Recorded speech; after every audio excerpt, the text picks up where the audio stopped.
And here we are at Silchester on the Roman bath dig. Check it out. Okay, first thing to point out, so this is a trench that's been located over the Palaestra, the exercise yard, and it's a trench that's been located to look at the architecture.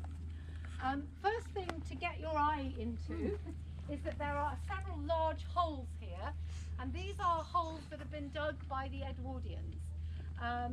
So this hole here, and that off-cut there, and that little cut there, Edwardian. This cut here, Edwardian. That cut there, Edwardian. And we assume they were all located to find or follow specific walls or cut through floors or anything that they thought looked interesting. And so it proved, because the very earliest things in this trench are two wall foundations. This one, substantial, so you can just begin to see the blocks. These are greenstone blocks, and that seems to be one of the earlier techniques of construction here, these little greenstone blocks. Mortared, lots of mortar, and then a clay surface. And of course originally the wall would have been a lot higher. These are just the foundations. So there's that wall. And also, just discovered yesterday, in the bottom of this Edwardian hole, is another wall, similar depth, wall foundation, but really skinny. It's only about that wide. And we're not entirely certain what this is at the moment. It does appear on the Edwardian plan, so they clearly saw it. And I suspect that they then dug this hole on the side of this later wall to check whether that early wall in there actually carries on, and it doesn't. This is empty.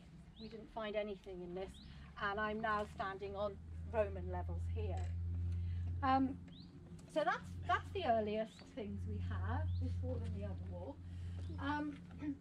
The next phase of construction, you've got this external, this is part of the east wall of the bathhouse running down there. This wall here, which you can see is later than this foundation because it sat on top of it. So that's a corner wall running east-west, running off that way. And this is the peristyle, this is the exercise yard. And these are the floor surfaces to go with the exercise yard. We haven't excavated these yet, so that's the late Roman surface there. And then this wall here. So there's another wall foundation, which again I think has been nibbled into by the Edwardians. This is why you've got little holes in it as they follow and search for features. And then, what I'm sure will have caught all your eyes, is this feature here, which runs alongside the outside of this wall. And what this is a drain, and it's capped off by, these are reused roof tiles. So originally on the roof, these are tegulae, or tegula, singular, and when they're on the roofs, they're linked together by semicircular tiles that we call imbrex tiles, and that clips them together on a roof. But here, I mean, ingenious use of them, they're used to line or form the top of a drain, which is running all the way along here. It's been chopped away by the Edwardians, so I think they cut through it, and then it would have headed out here, out to the outside of the bathhouse. They clearly chopped through it. I suspect when they did, they recognised it as being a drain, because I'm beginning to think Edwardians have actually nibbled all along the edge of this drain, and I also have a suspicion, hoping I'm not right, suspicion that they actually lifted all of these, looked underneath them, and then put them back. One of the reasons I'm wondering that is because it doesn't quite respect the line of the wall there, sort of meanders out a little bit. And I've been looking at the material underneath, so the Edwardians may well have had a good look under that drain. However, we dig hopefully, because if they didn't, we love drains, archaeologists, so the potential of nice preserved silts or whatever within the body of the drain is something that we're hopeful about. We do think though that this drain may well have been used to take water off the roof, because the Palestra roof, remember I said this is an open area, the exercise yard, so not roofed here, but the end of this would have been the end of the building, and there would have been a roof up there, presumably a downpipe to take the water, the rainwater, and to take that out. So, lots of different sequences in here, though the other thing to say is that what I'm walking on here would have originally been the surface of the ambulatory associated with the pilastra. That surface would have covered, you wouldn't have seen the drain necessarily, so it would have covered it, and we actually know what that surface would have looked like, and the reason we know is that this hole here and this hole here were full of, have we got any left? Full of seven bucketfuls to date of these. And these are tesserae, singular is tessera, so they're chalk tesserae that would have made up a mosaic floor, and we've got tons of them. They're all white, there's no paint and there's no patterns. I think this is a plain surface, which would be right. This is just kind of a walkway really. I suspect that was sat here, and the Edwardians, down they came, cleared this, dug holes looking for walls, and then just threw all the tesserae they'd found into these pits here for us to find. And, but that is fairly typical of the antiquarian excavations. They didn't tend to keep things like that, whereas you will by now have realised, especially if you've been up to the finds at the top, we're keeping everything at the moment, every brick, every tile, every bit of mortar, flooring material, so that we weigh it, photograph it, and then decide which bits to keep. The Edwardians, the Victorians didn't do anything of the sort. They kept whole items. Any broken bits of pottery, glass, tesserae, they just buried. Just different ways of doing things. So that's information about this part of the bathhouse. So now if you want to come around there, we'll look at the outside area. Look at the side here. These are Victorian holes. So they must have sunk a few holes into this area, again presumably to see, looking for the walls of the bathhouse. But generally this area has not been touched, so we're peeling it apart stratigraphically, and what we've got is the yard surface outside the east wall of the bathhouse. So put very simply, this wall is the east side of the bath.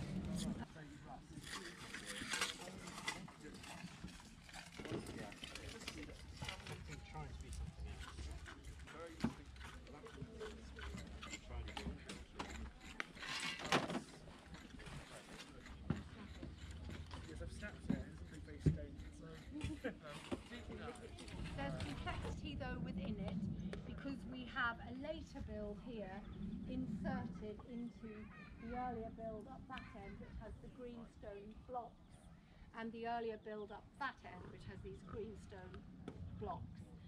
So there are complexities, but for simplification, east wall of the bathhouse and yard surfaces. If you take a look at the topography here, the thing to recognise is that the bathhouse was constructed on the top of a slope, and it's all sloping off down towards the spring, and it is also sloping off down to a very large Iron Age ditch that you'll be able to see shortly. So it does mean all these yard surfaces, and we're peeling them apart bit by bit. We've got mortar spreads, we've got cobbling, gravelling, and there's another nice mortar spread. They're all heading down here, and then they're breaking off. So I think they're falling down a slope. What they are, this would have been a very boggy area. You've got drains coming out from inside the building. A very boggy area here. So these are hard standings for people to walk on, for people to maybe work on. We've got a couple of post holes on here for little lean-tos perhaps. But also they're probably areas where you would carry out the refurbishing of the baths, because as I said to you earlier, different bits of the baths are being rebuilt at different times. So mixing mortar, bringing in building material, and refurbishing parts of the baths. So working areas essentially. And the biggest excitement about this area is the sheer number of artefacts that we're finding. So the material culture is very rich here, and particularly items of personal adornment. So tons and tons of hairpins. I don't know what the count is now, but certainly in the first week we found more than 30. So lots and lots of hairpins made of bone, made of bronze, some made of silver. So these are kind of items that are lost when you're getting changed, lost down the drains. Finger rings, bracelets, brooches, items that you could conceivably call feminine, female, and that's given us pause for thought as to whether the other side of the bars might be where the men bathed, and that you might find a more male assemblage, although those are difficult words to use. But it, was there segregated bathing? That's something to think about. We also found utilitarian items here, which allows us to see that other things were happening. So drafts, for example, gaming pieces, so people are playing games inside the bars. Also a number of iron style, so writing implements. So the idea that they were perhaps sitting inside the bars with their wooden tablets. That's what they wrote on, wooden tablets which have wax in a recess, and then they use the iron style to write on them. Also an item that we think might be for weighing, so it was a little chain which would have suspended metal pans, and you put items to weigh in them. So sort of merchant type things as well. So business was going on, leisure was being practiced. So lots and lots of information coming up. This end here, this to me is the most potentially exciting bit of the excavation at the moment. It requires the most amount of energy from our participants, because what we're dealing with here is, we think, a buried building. And we didn't know about this before. It's not on any plans, but I'm standing on down here at quite a depth, a robbed out substantial stone wall foundation, which runs from here, runs down here, turns that way. There's a wall stub running under that way, and a right angle this way. So it's a very large building. It also has next to it what looks like a wooden drain preserved.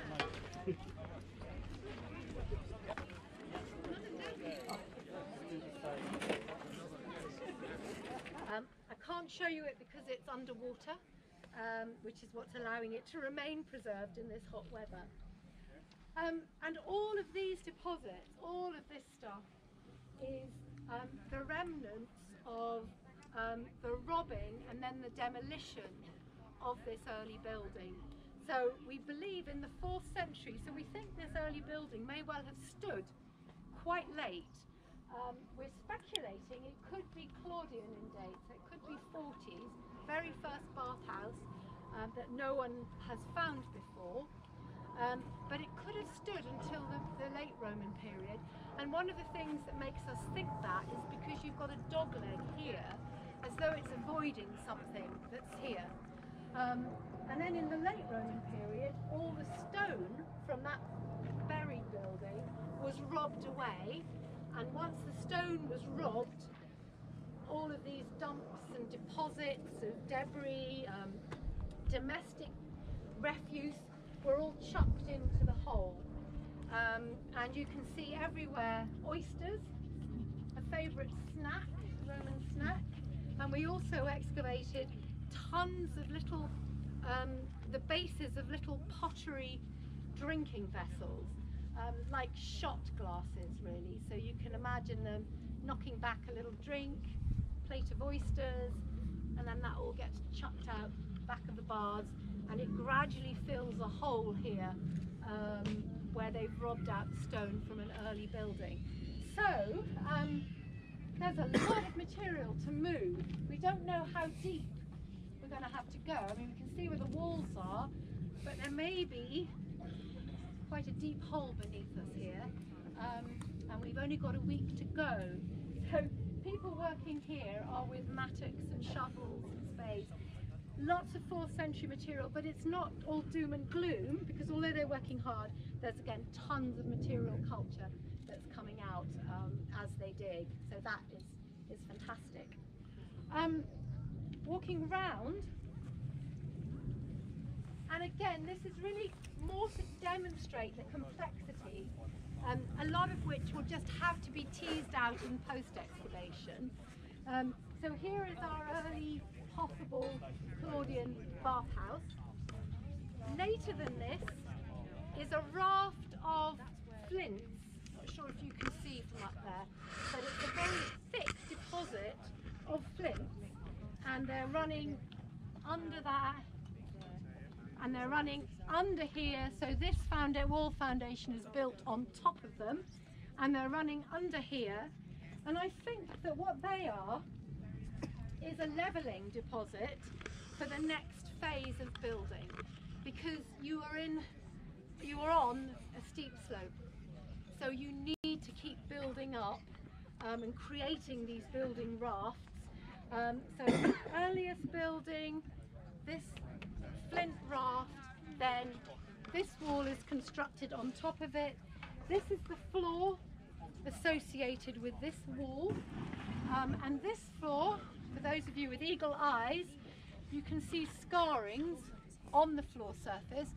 This is where pili, stacks of tiles, would have stood to suspend a floor on top of them, because hot air from a furnace would have been pushed in. This is the Stokehole Furnace here, hot air coming in to circulate under the floor. So you have a tepidarium or a warm room here. This goes out of use and is replaced by a later tepidarium, which is under there. And we dug this last year and we filled it back in. So warm room there, and then another one on top there. And just again to demonstrate complexity, this floor is covering an earlier wall, which you can see from over there. There's an earlier green sand block wall running under there, another wall running on here, running under that way, another wall there, and then another floor here, later floor, with a lovely herringbone design on it, and that floor goes out of use, and then this floor on top of that. So you are working from latest, bang, bang, bang, all the way down to the very earliest building there. So lots of complexities, lots of things here, nice little standing in the floor here. We don't know what that was used for. So an incredible amount of detail that was not on the Edwardian plans. So again, you know, it just shows the relevance in the use of a methodology where you just take out the backfill that's been taken out before. And we're working hard now to record all these different complexities and sequences. But here sufficient perhaps to support some sort of but all of it, I think, on a quite a modest scale. And that modest scale is reflected, I think, in the... This end here is an excavation again of very virgin territory. So again, once again, it's outside the bathhouse to try and understand what was happening outside. The only disturbances that we've located are two antiquarian trenches. So one just next to the bolt there, and another one where Jack in the house and Carl in the green are working. And other than that, we're dealing with a massive set of sort of building demolition and rubble, working our way down through that, getting down through the late Roman levels. We do have a collapsed wall just in front of you. Some of you may be able to see that you've got tiles and flints on edge. So this is a wall that was standing and then it's collapsed like that. So a lot of detail for us to record. Really interesting to do so.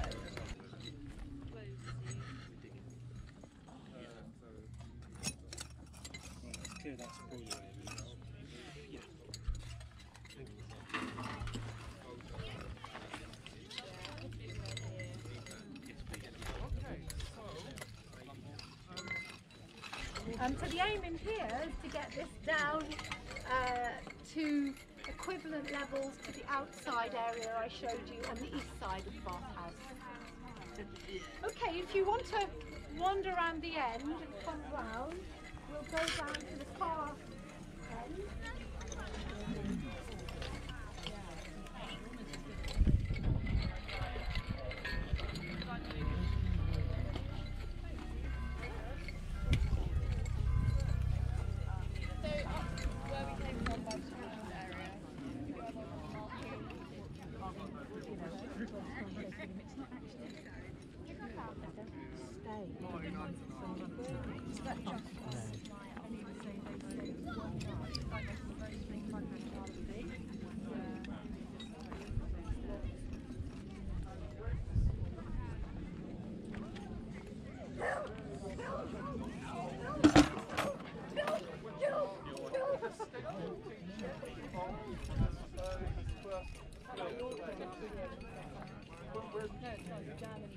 In a sense, that's quite easy to understand. So, quite of course, expensive. Certainly more British area.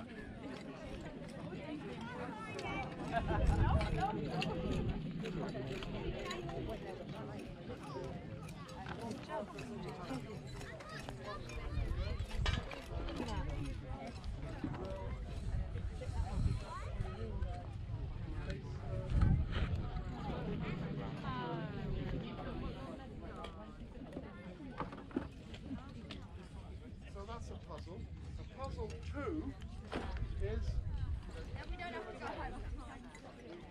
another substantial foundation that seems to underline our wall, running north-south and early, but using the same materials as what I call the first built phase, the beadside blocks and towers. Another of these north-south walls comparable to the ones in the first area. So what's this all about? Design. So without a doubt, we are now looking at a trench which has seen the greatest amount of energy expended in order to dig it. And we're looking at the earliest part of the site here. What has been excavated behind me is the Iron Age ditch.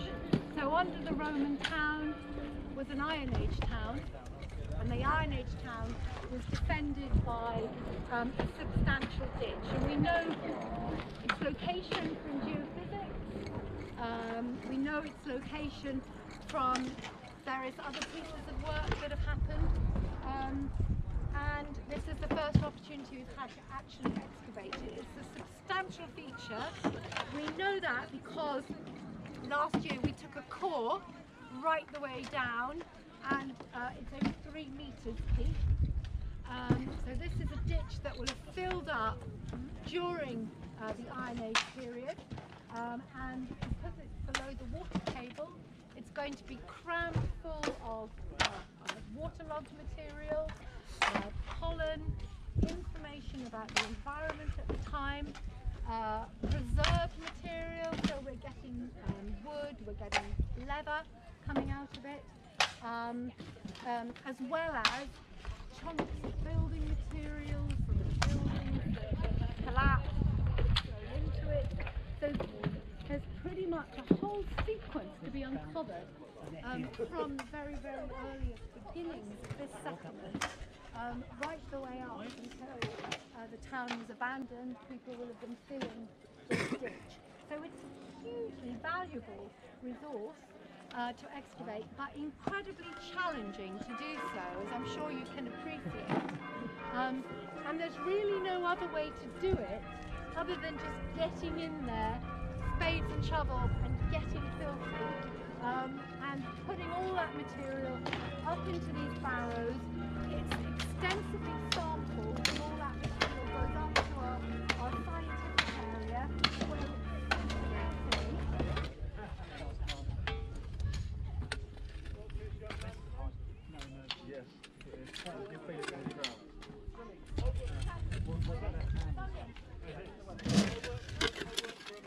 I don't think that's in. No, exactly. And the other one as well looks very peculiar, so it looks crumpled in.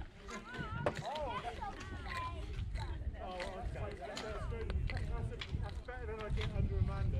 Didn't give me any break.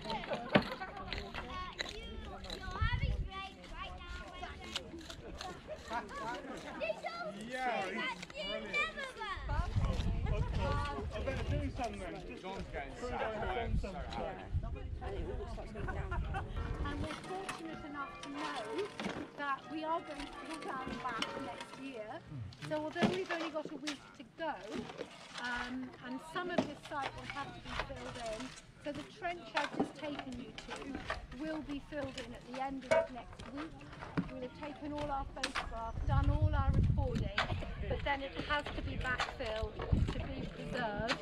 But we have got verbal permission anyway to open the area of the Caldaria, the hot room. So we will be looking at those next year. This area will remain open, as will the area of the buried building going up that way. So we don't have quite such a time pressure there. So the hopes it will come back next year. So next year will be the third and final season on the bathhouse. So I do hope that you'll be able to come back and see us next year. Equally, we are open all this week for any of you who are local and want to come and see whether we find the buried building, whether we get to the bottom of the ditch. You'd be more than welcome. Please do wander around and have a look at your leisure. You're very welcome to photograph. Go up and have a cup of tea. Go and pester our fine people to show you some of the goodies that we have found. If anyone has any questions, I shall loiter around. Otherwise, thank you very much. Thank you.